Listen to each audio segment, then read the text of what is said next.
مر به د مغرب د طرف نه راوخیږي شپه به ډېره اوږده شي د جمعې شپه به د محرم میاشت به لسم تاریخ به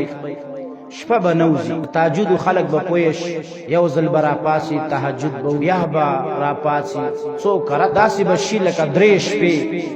دومره به دا شپه اوږده شي اخر دا ټول خلک به راپاڅي او یو شور به جوړ شي په دې دنیا کې چې څه وجه ده خو چې سحر ټیم کېږي و دغه ټیم کې به یو دم لمر چې کوم دی دا د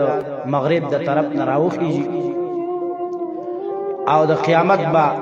دې طریقې سره آغاز وشي شپېلۍ به پوک وهلی شي درې کرته به دا شپېلۍ پوک وهلی شي خو حضور علیه الصلاة والسلام مبارک به بار بار فرمایل زه به څنګه خوشحاله شم مطلب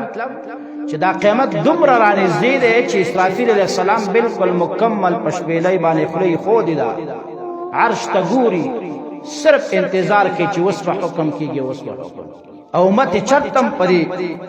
ذهن کې شپه او ورځ کې چرته نه ده راوستې دا زه د دې نه نشم خوشحاله کېدی دا ما ته بار بار را یادېږي